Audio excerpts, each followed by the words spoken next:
বন্ধুরা প্লিজ ভিডিওটা প্রথমেই সাবস্ক্রাইব করে রেখো, পরের ভিডিওগুলো সহজেই পাবে।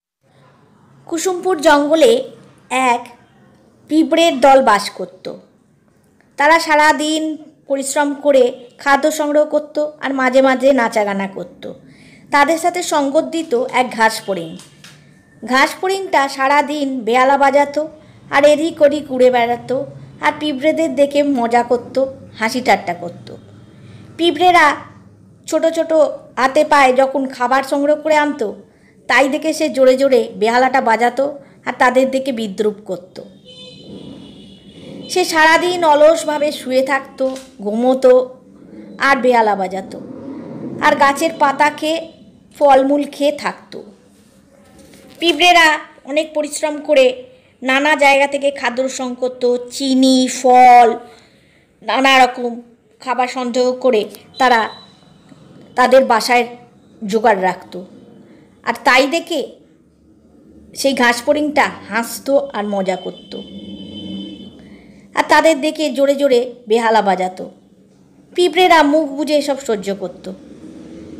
একদিন পিঁপড়ে দিদি ঘাসফড়িংকে ডেকে বোঝালো, বাবা ঘাসফড়িং, তুমি বেহালা বাজাচ্ছ, নাচ গানা করছো ঠিক আছে, তার সাথে একটা বাসা বানাও আর কিছু খাদ্য সংগ্রহ করে রাখো, কারণ শীতকাল এসে যাচ্ছে। শীতকাল এসে গেলে তখন তোমার অসুবিধা হবে। সে কিন্তু কোনো কথা কানে নিল না। দেখতে দেখতে শীতকাল এসে গেল। ঘাসফড়িংটা প্রথম প্রথম গাছের পাতাগুলো খেলো, কিন্তু পুরো জায়গা বরফে যখন ঢাকা পড়ে গেল তখন সে খাবার জন্য কিছুই পেল না। খিদা তেষ্টায় তার শরীর দিন দুর্বল হয়ে পড়ল। তখন তার মনে পড়ল সেই পিঁপড়ে দিদির উপদেশের কথা। সে মনে মনে খুব অনুতাপ করলো। ভাবলো যদি একটু খাদ্য সংগ্রহ করত, যদি একটু বাসা বানিয়ে রাখতো, তাহলে এই প্রচণ্ড শীতে তাকে এইভাবে কষ্ট পেতে হতো না। সে ভাবলো একবার পিঁপড়ে দিদির সাথে দেখা করে তার থেকে সাহায্য চাইবে আর ক্ষমাও চাইবে। এদিকে পিঁপড়েদের গরমকালে যেমন কষ্ট করে, শীতকালে তারা তাদের বাসার ভেতর নানা রকম পার্টি করে, আনন্দ করে, মজা করে। তাদের খাদ্যের ভাণ্ডার ভরপুর থাকায় তারা প্রচুর খাওয়া দাওয়া করে। সারাদিন তারা নাচা গানা ইত্যাদি করে তারা মজায় শীতকালটা কাটায়, কারণ তারা সারা গরমকাল খাবার সংগ্রহ করে রেখেছিল।